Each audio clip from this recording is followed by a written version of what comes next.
Sofía no lo halló en un archivo ni en un templo. Lo encontró entre latidos. Fue como si el tiempo, harto de ser ignorado, decidiera susurrarle al oído. Así comenzó la revelación de uno de los textos más velados del mundo antiguo, el libro de las revelaciones y parábolas, la segunda sección del primer libro de Enoc. ¿Qué pasaría si la historia del juicio ya estuviera escrita desde antes de la historia? ¿Y si el rostro del Mesías no nació en Belén, sino en las visiones de un hombre que vivió antes del diluvio? Este no es un libro común. Es un testimonio arrancado del cielo, dictado por un vidente que fue llevado más allá de los confines de la tierra. Se estima que este texto fue compuesto entre el siglo III a.C. y el I después de Cristo. Su existencia fue negada por siglos en las esferas oficiales de la fe, excluida de las Biblias de Occidente, pero protegida como un tesoro en las iglesias de Etiopía y entre antiguos manuscritos arameos.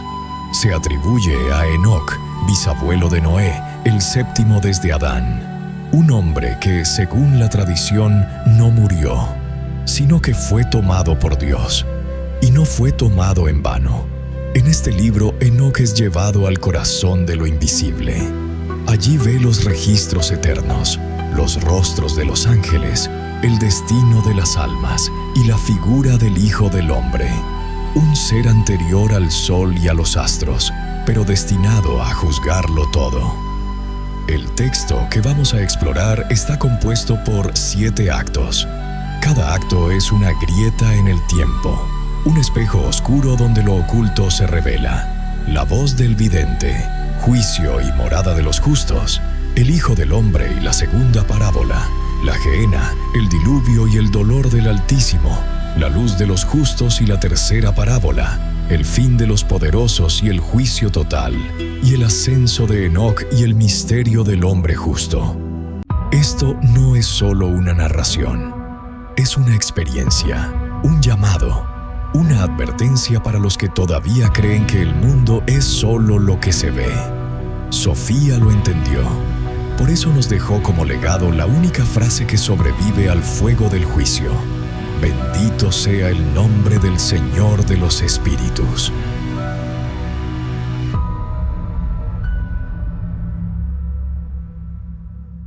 Acto primero. La voz del vidente. No todos los hombres tienen voz. Algunos solo caminan, trabajan, callan y mueren. Pero hay otros, a los que el cielo les concede una palabra que corta la historia como un relámpago. Enoc fue uno de ellos, no un patriarca más, ni un profeta cualquiera. Fue el séptimo desde Adán, pero el primero en ser arrancado de la tierra para mirar cara a cara los secretos del Espíritu. No lo eligió el pueblo, ni lo ungió ninguna institución.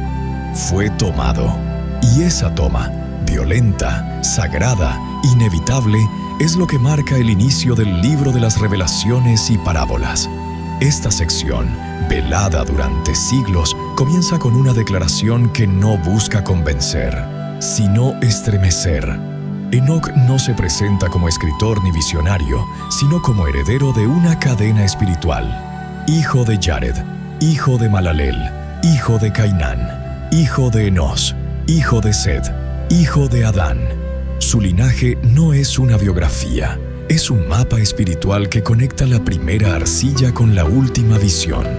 Pero lo más asombroso no es su genealogía, sino su destino. Enoc fue elegido no para morir, sino para ser instruido por el mismo Señor de los Espíritus. Y una vez que la sabiduría le fue otorgada, ya no pudo guardar silencio. Elevó la voz como si el fuego de lo eterno ardiera en su garganta y habló, no solo a los vivos, sino a los que aún no habían nacido. Escuchad, antiguos, y contemplad los que luego viviréis. Estas palabras no están dirigidas a una época, son un umbral. Enoc se convierte en el intermediario de una revelación destinada a cruzar generaciones, a romper las cadenas del tiempo y a sembrar una advertencia en medio de lo humano. Lo que está por decir no le fue dado antes, porque aún no estaba listo. Solo ahora, dice, le ha sido concedida la sabiduría, y con ella el acceso a una visión que no puede pertenecer al mundo. La voz del vidente se alza, entonces, como un nuevo Génesis. No comienza con «en el principio», sino con «mejor hubiera sido decir estas cosas antes». Esta declaración no es un arrepentimiento, es una grieta.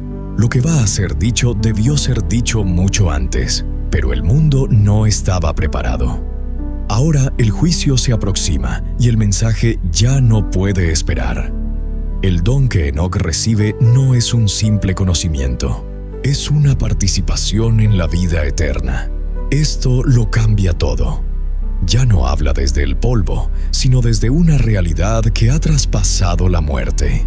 Su voz no pertenece a la tierra, aunque resuene en ella. Es la voz de alguien que ha cruzado el umbral y ha vuelto para advertirnos. Este acto también nos presenta un concepto clave: el Señor de los Espíritus. No es el Dios tribal de una nación, ni una figura distante del panteón mitológico. Es una presencia que todo lo habita, que pesa las acciones en balanzas invisibles, que conoce los secretos antes de que sean pronunciados. Es a Él a quien Enoc rinde sus palabras, y es de Él de quien recibe las 3 parábolas. Aquí inicia entonces la revelación. No como enseñanza, sino como sentencia.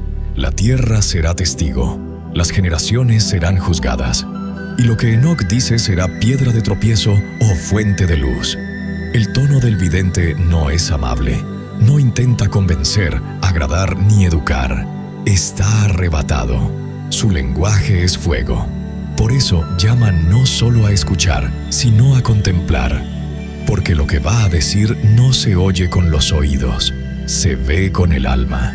Y aún así hay en sus palabras una extraña misericordia. Porque aunque el juicio es inminente, la sabiduría no será negada a los que vendrán. Lo que se oculta a los poderosos será revelado a los pequeños. Y los que escuchen, aunque estén vivos dentro de 1000 años, sabrán que esta voz fue levantada por ellos. Este acto no es solo la presentación del protagonista, sino la fundación de una nueva forma de revelación. No es un testimonio, es un espejo. Porque en Enoc no solo vemos a un hombre transformado por la sabiduría. Vemos lo que podríamos llegar a ser si atravesamos el umbral. La voz del vidente no termina, solo se transforma. Y su última llama en este acto se eleva como una declaración que trasciende cualquier época o nombre.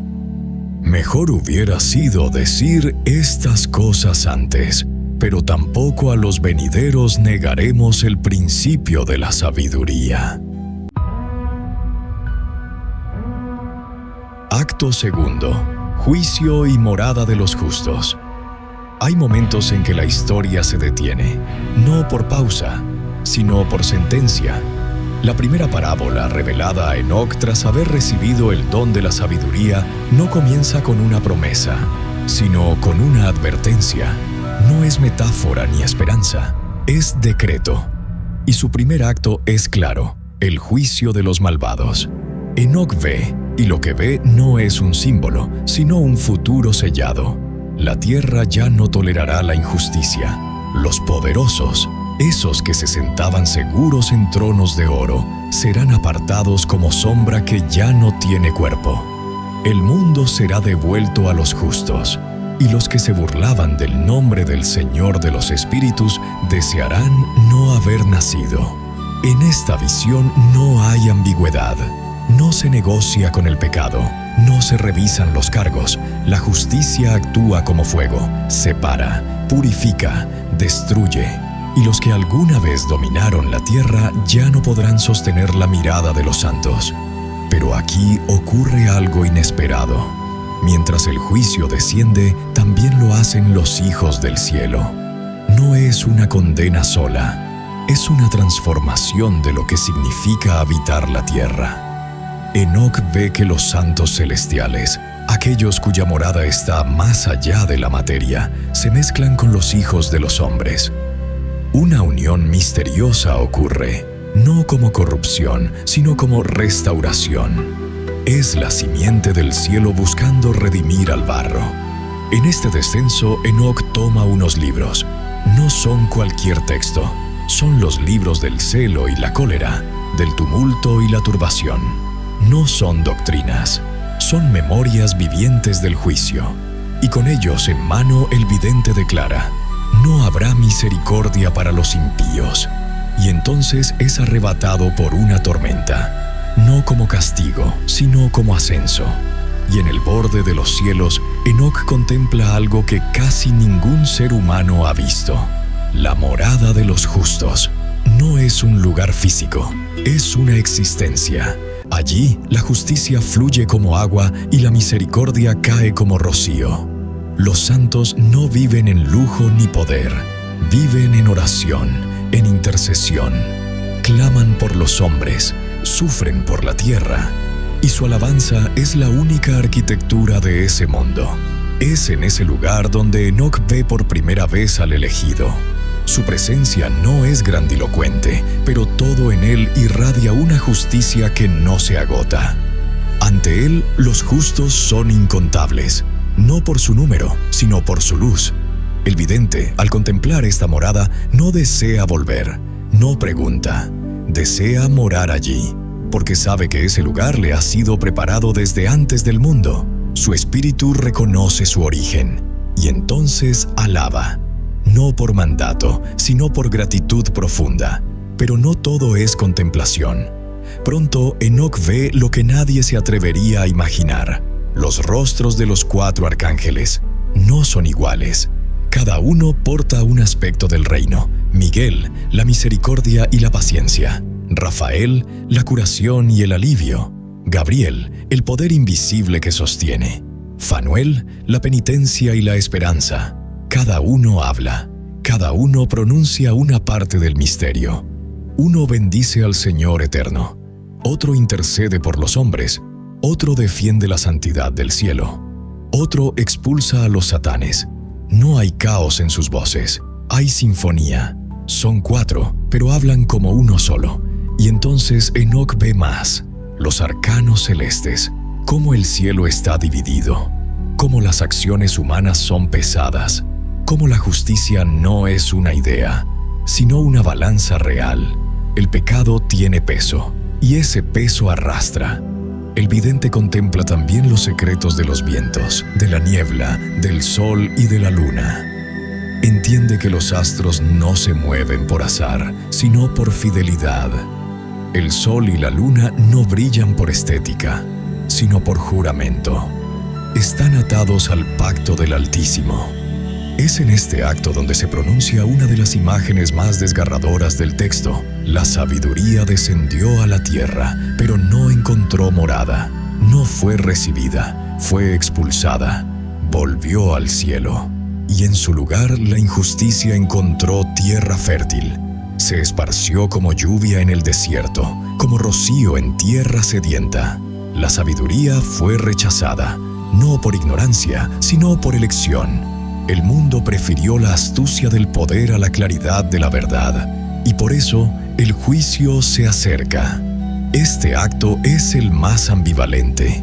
Por un lado, la belleza infinita del lugar preparado para los justos. Por otro, el peso terrible del juicio que ya no puede ser postergado. Es la revelación de la recompensa y la condena, el cielo y la gehenna, el canto de los santos y el silencio de los impíos. Enoc ve todo, y no lo oculta, nos lo muestra, nos lo grita, nos lo entrega, no como información, sino como espejo. Y al final de esta visión queda una frase. No es una sentencia, no es una doctrina. Es una alabanza que se eleva como incienso ante el trono invisible. Santo, santo, santo, Señor de los espíritus, que llena la tierra de espíritus. Acto tercero. El Hijo del Hombre y la segunda parábola. Hay palabras que no se entienden hasta que la tierra tiembla, y hay figuras que no pueden ser nombradas sin estremecer el cielo. Enoc, llevado más allá del tiempo y la carne, comienza a hablar con una gravedad distinta. Su voz ya no viene solo del conocimiento celestial, viene del dolor por lo que ha visto. Porque la segunda parábola no es una esperanza, es un decreto contra aquellos que han negado el nombre del Señor de los Espíritus. No subirán al cielo, ni la tierra volverán a pisar. Así comienza esta nueva visión. No es un juicio cualquiera, sino una separación definitiva. Los que niegan la existencia del Altísimo, no solo con palabras, sino con actos, son apartados para el día de duelo. No se trata de incredulidad común. Se trata de haber despreciado el nombre sagrado, de haber pisoteado lo invisible, de haber usado el poder como arma contra el espíritu. Y entonces aparece Él, no como una idea, ni como un símbolo. Enoc lo ve, el Hijo del Hombre. Su rostro no es humano, y sin embargo lo es. Está lleno de gracia, como los santos ángeles, pero no es ángel, es alguien más, alguien anterior, alguien nacido del fuego eterno y aún así visible para el vidente. Enoc, desconcertado, pregunta a uno de los ángeles que lo acompañan: ¿quién es? ¿De dónde viene? ¿Por qué está con el principio de días? Y la respuesta lo cambia todo. Ese ser que ha visto es el elegido, el Hijo del Hombre. Es aquel en quien habita la justicia, aquel que ha sido escogido antes de que el sol brillara. Su nombre fue pronunciado ante el Señor de los Espíritus cuando aún no existía la constelación más lejana. Él es el báculo de los justos, el refugio de los que sufren, la luz de los pueblos. No fue creado como remedio, fue revelado como sentencia y esperanza. A través de él se abrirán los libros, se juzgará a los poderosos, a los reyes y a los encumbrados. Ellos que no glorificaron al Altísimo, que usaron su fuerza para someter, serán arrancados de sus tronos, expuestos, humillados. Serán entregados a la tiniebla y al gusano, porque no reconocieron el nombre que los sustentaba en secreto. Esta parte del texto no solo es un juicio, es una reordenación de todo el cosmos. El elegido no viene a dialogar, viene a invertir las jerarquías, a desatar la justicia como un río. En su presencia los poderosos son derribados y los justos levantados. Lo oculto se revela, lo torcido se endereza, y la historia deja de ser una repetición para convertirse en redención o condena. En esos días, dice Enoc, la oración de los justos se elevará con más fuerza.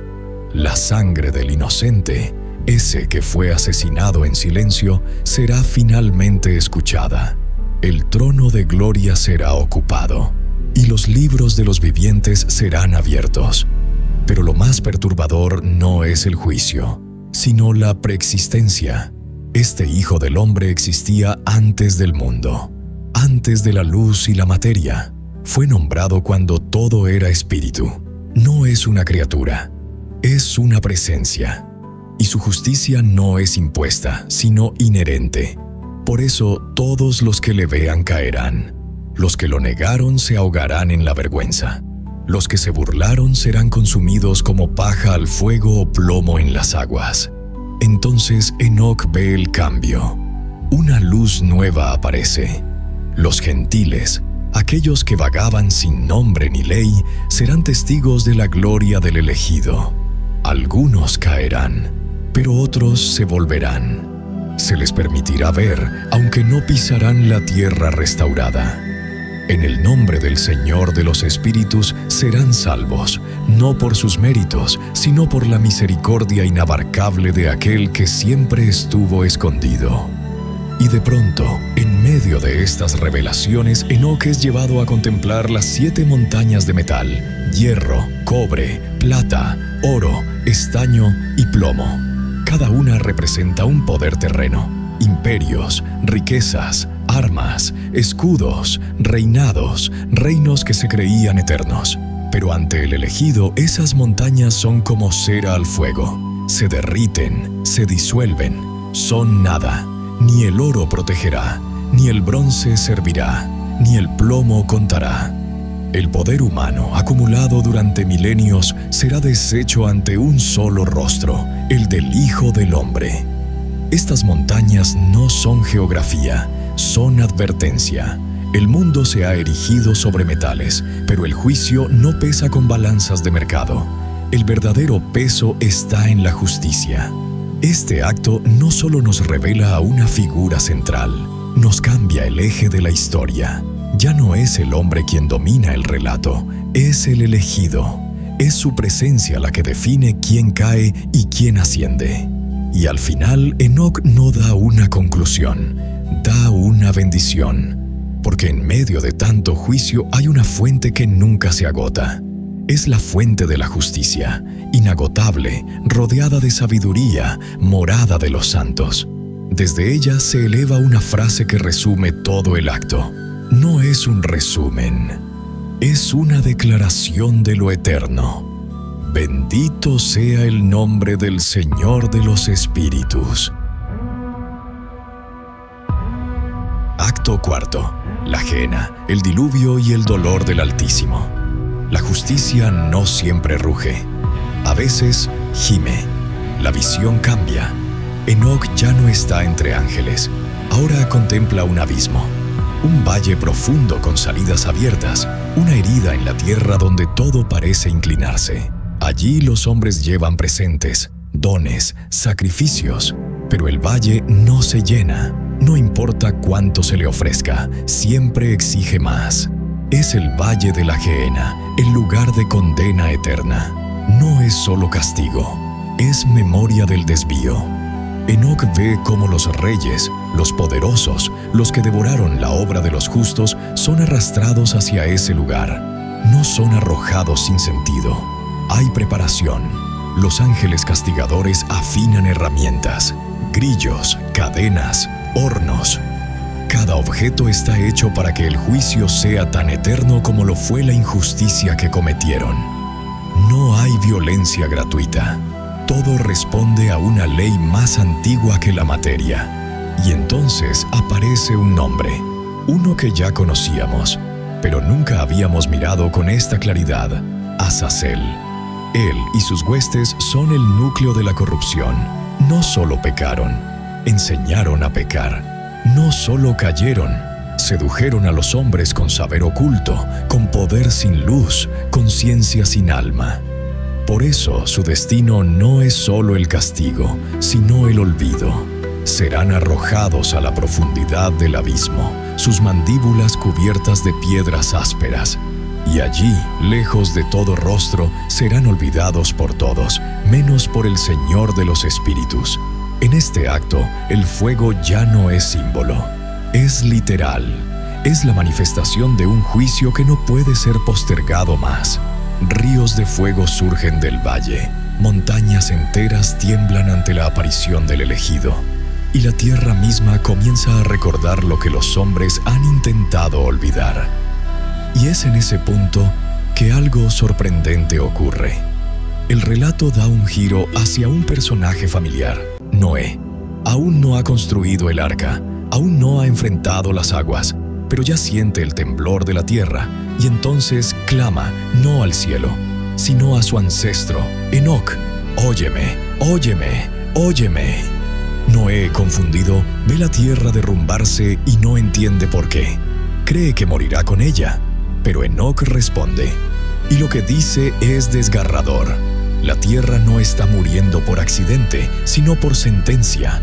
La violencia, la magia, los encantamientos, el saber prohibido han llegado al punto de saturación. Los hombres han aprendido lo que nunca debieron saber, y ahora el cielo responde. El diluvio no es solo castigo, es cirugía, es amputación. Pero incluso en medio de este acto de exterminio, algo se rompe en lo alto. El principio de días, esa figura que representa el origen mismo, habla, y no con autoridad, sino con dolor. Dice: «He hecho perecer en vano a todos los que estaban en la tierra». Estas palabras no son retractación, son revelación. El Altísimo no goza del juicio, lo ejecuta porque debe hacerlo. Pero su alma sangra, y entonces jura: nunca más destruirá la tierra así. Pondrá una señal en el cielo para que la memoria no desaparezca. Y mientras el cielo permanezca sobre la tierra, esa promesa estará allí, como testigo mudo del dolor del Altísimo. Pero el juicio no ha terminado. Aún queda una guerra. Los ángeles castigadores, armados con látigos de hierro y bronce, marchan. ¿Contra quién? Contra los elegidos, de los caídos, contra aquellos que juraron fidelidad a los señores oscuros. Ellos serán lanzados al abismo, donde su ruina no tendrá fin. Y entonces la visión se expande. Enoc ve naciones levantarse, los partos, los medos, pueblos de oriente y occidente. No suben con nobleza, suben con espíritu de revuelta.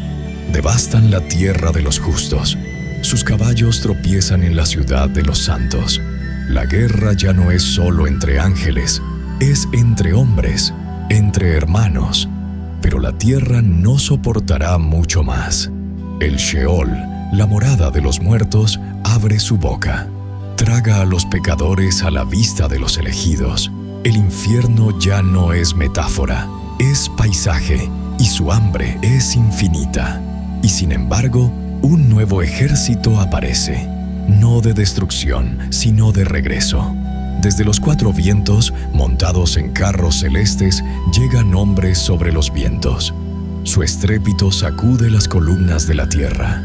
Los cielos enteros tiemblan. Y todos, incluso los que no duermen, se postran ante el Señor de los espíritus. Es la reunión profética de los dispersos, el final del exilio, el llamado de los que fueron esparcidos como semillas para volver como cosecha. Ya no hay más espera. El tiempo ha alcanzado su plenitud. Este acto es una paradoja sagrada. Junto al castigo más feroz, vemos el arrepentimiento más alto. Junto al infierno que se abre, se muestra un cielo que aún llora por lo que ha perdido. La justicia es firme, pero no fría. El juicio es eterno, pero no sádico. Y en medio de todo, una frase se levanta como única lámpara posible para quien haya visto el infierno y aún quiera creer en la luz.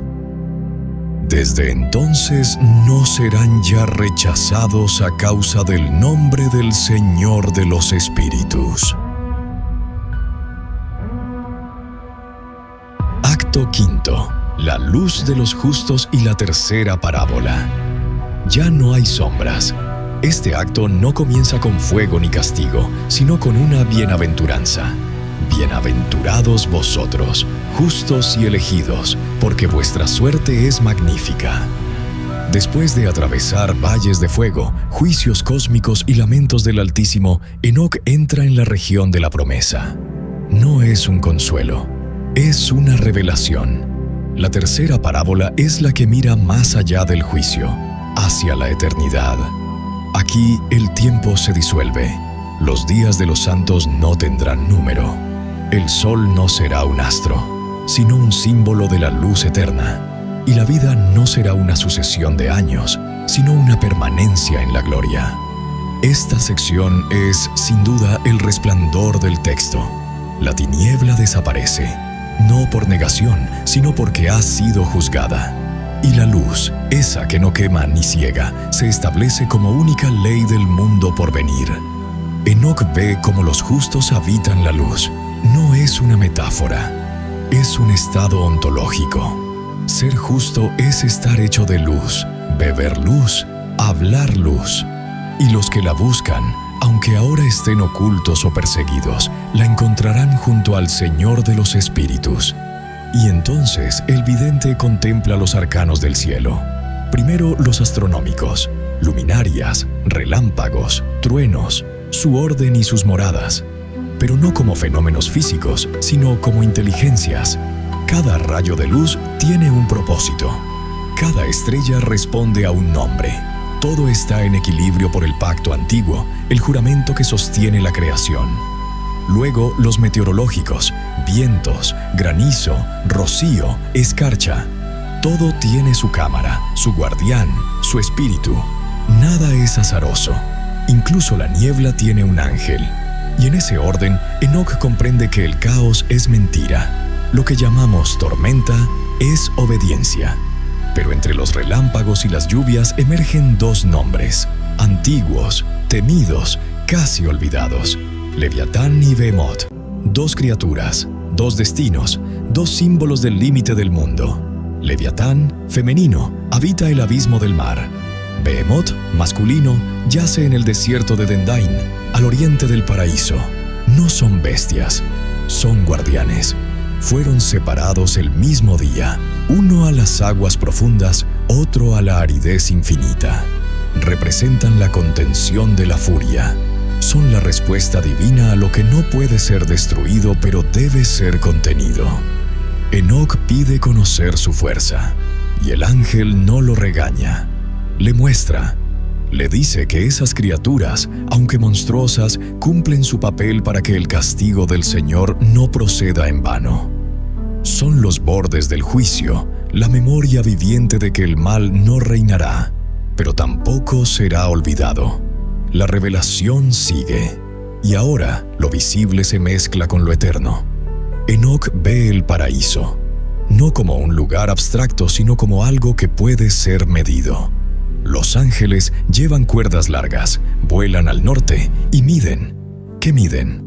No tierra, sino justicia. Cada cuerda es una medida de fe. Cada trazo es un acto de esperanza. Nada se pierde, nada queda fuera. Incluso los que murieron en el desierto, devorados por peces o bestias, serán hallados. Porque ante el Señor de los espíritus nadie se pierde. La justicia no olvida ni un solo hueso. En este punto, Enoc presencia una escena incomparable. El trono de gloria es ocupado. El elegido, aquel cuya preexistencia fue revelada en la segunda parábola, ahora es entronizado, no como rey temporal, sino como juez eterno. Las acciones de los santos serán pesadas por su rostro. Sus caminos ocultos serán juzgados no por la letra, sino por el Espíritu. Y entonces ocurre lo imposible. El cielo y la tierra se unen en un solo canto. Querubines, serafines, coros, potestades, aguas, montañas, luminarias, truenos, santos, elegidos, todo lo que vive, alaba. No por obligación, no por temor, sino porque la gloria ya no está lejana. Habita entre ellos, y su nombre ya no es solo pronunciado, es cantado. Ese nombre es el del Señor de los Espíritus, y no hay criatura, visible o invisible, que no lo bendiga. Esta exaltación no es una ceremonia, es la restauración del orden original. El cosmos ha sido redimido, el juicio ha pasado, la oscuridad ha huido, y lo único que queda es la luz, luz que no cansa, luz que no pregunta, luz que simplemente es. El acto termina, no con una instrucción, sino con una rendición total del universo a una sola frase. Es el eco más puro de esta parábola, la afirmación sin tiempo ni frontera. Bendito es y sea el nombre del Señor de los Espíritus por la eternidad hasta la eternidad. Acto sexto. El fin de los poderosos y el juicio total. No hay trono que no tiemble cuando el Hijo del Hombre se sienta en el suyo. La tercera parábola, luminosa y celestial en su inicio, alcanza ahora su culminación. Pero no lo hace con música, sino con caída, con rostros cubiertos de vergüenza, con reyes que solían mirar hacia abajo y que ahora no se atreven a alzar la vista. El juicio ha comenzado. no el juicio parcial, simbólico o anunciado, sino el total, el definitivo, aquel en que ya no hay tiempo para arrepentimientos ni espacio para negociaciones. El Señor de los Espíritus ha dado la orden. Los encumbrados, los ricos, los sabios de este mundo deben levantar los ojos, no para ver su gloria, sino para reconocer al elegido que ignoraron. Y cuando lo hacen, el mundo se detiene, porque ante ellos no está un juez severo ni un vengador. Está el Hijo del Hombre, aquel a quien despreciaron por demasiado simple, demasiado santo, demasiado justo, y ese reconocimiento los destroza más que cualquier espada. El texto no los presenta como valientes, están consternados. Su dolor es como el de una mujer de parto, irreversible, ardiente, sin retorno. Se miran entre ellos buscando refugio, pero no encuentran aliados, solo ruina. La riqueza ya no responde, el poder es ceniza, el nombre, polvo.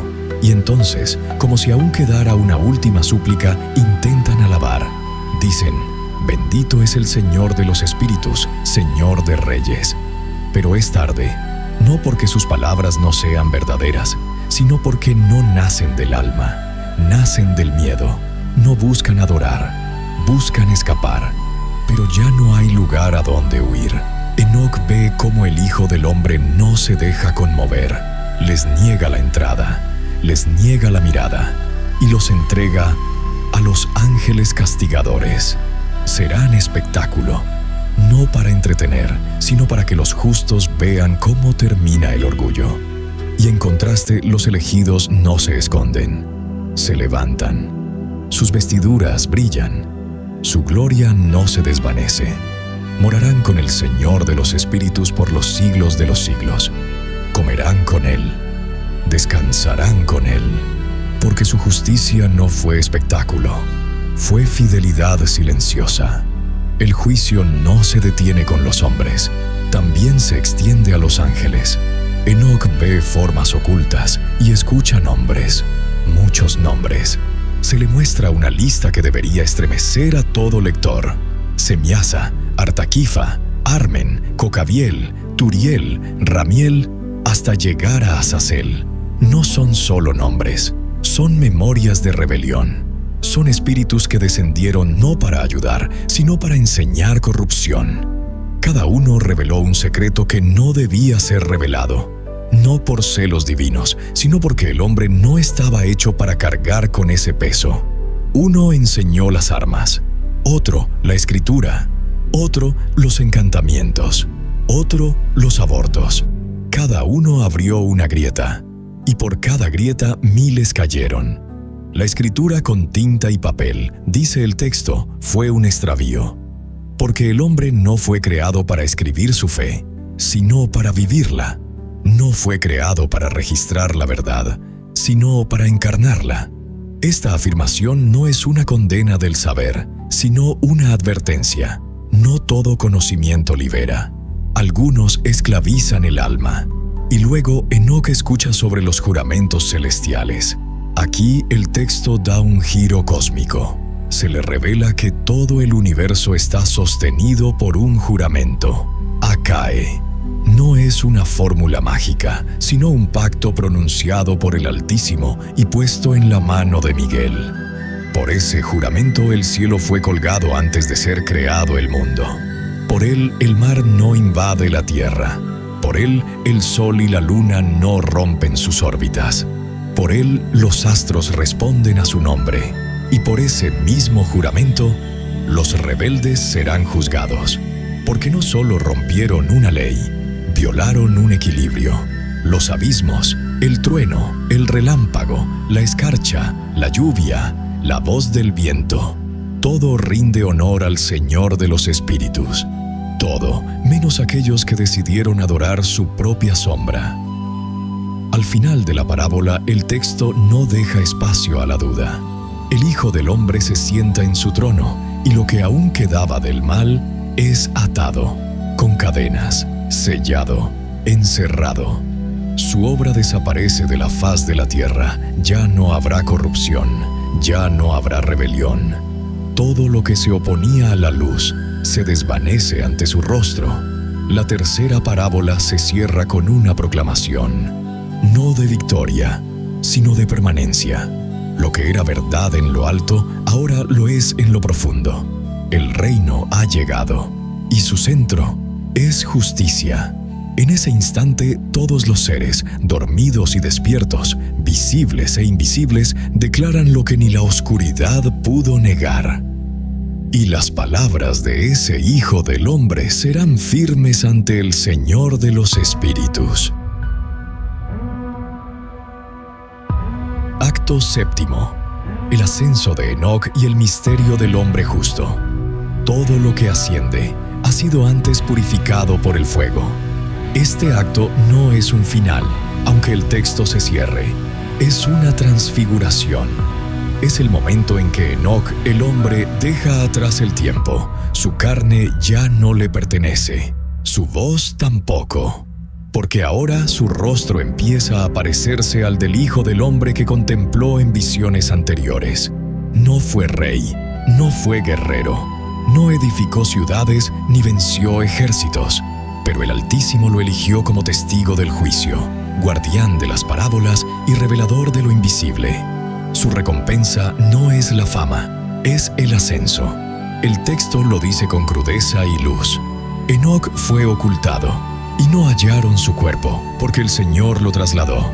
No murió, fue tomado, fue atravesado por el resplandor, y en ese traspaso se reveló el misterio. Antes de ascender, Enoc recibe las visiones postreras. Ve ríos de fuego que no destruyen, sino que purifican. No son castigo, son umbral. Aquellos que cruzan estos ríos no se queman, se transforman. La justicia, como el fuego, no es enemiga del justo, es su consagración. Contempla también piedras vivas, que laten, que cantan, que tienen voluntad. Ya no hay objetos inanimados. Todo respira, todo responde. En el mundo celestial, incluso la materia se ha redimido. No hay más silencio mineral. Cada cosa glorifica al Señor de los espíritus. Y en los bordes de la gloria ve a los serafines y querubines, figuras que no caben en el lenguaje humano, seres ardientes, rostros entrelazados, alas que envuelven la eternidad. No cantan himnos memorizados.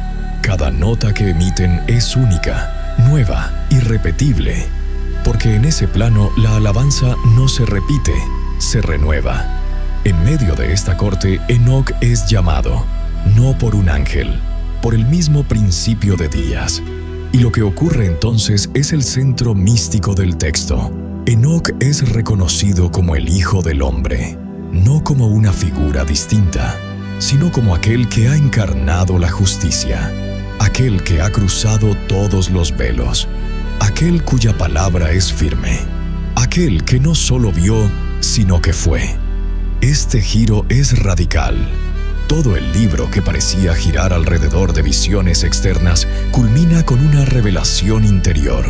El vidente es el portador de aquello que vio. El hombre justo es el espejo de lo eterno. El rostro humano, si es purificado, puede reflejar la gloria. El Hijo del Hombre no es otro, es Él. O mejor dicho, es el hombre justo que, por fidelidad, ha sido transformado. En ese instante, Enoc no pide más visiones, no hace preguntas, ya no necesita. Su ser ha sido absorbido por el misterio, y el principio de días lo bendice, no con palabras, con declaraciones eternas.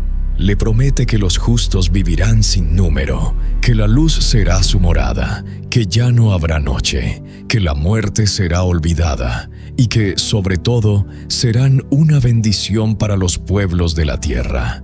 Ya no habrá más necesidad de juicio, porque la justicia por fin habrá tomado cuerpo. El acto se cierra con una verdad que no se impone, se insinúa, como un susurro que solo los despiertos pueden oír. Los justos estarán delante del trono de gloria, y no cesarán de alabarle, glorificarle y exaltarle. Y tú, espectador, lector, alma despierta, no estás fuera de este relato, porque cada visión, cada juicio, cada río de fuego y cada estrella obediente ha sido puesta también ante tus ojos, no como un espectáculo, sino como un espejo. Lo que hemos recorrido no es un libro antiguo, es una iniciación, una revelación, una prueba. Has escuchado la voz del vidente, has contemplado la Gehenna, has sentido el vértigo del trono. ¿Y ahora qué harás con lo que has visto? Este fragmento que recolectamos es solo una chispa. Si deseas ver el fuego completo, lee el texto por ti mismo. Permite que las palabras antiguas te hablen sin intérpretes, porque quizá entre líneas encuentres algo que nadie más ha visto. Así comienza la verdadera recolección. Sofía, cuando el cielo se llena de justicia y la tierra se deshace en fuego, ¿dónde se oculta el rostro del alma que aún no ha despertado?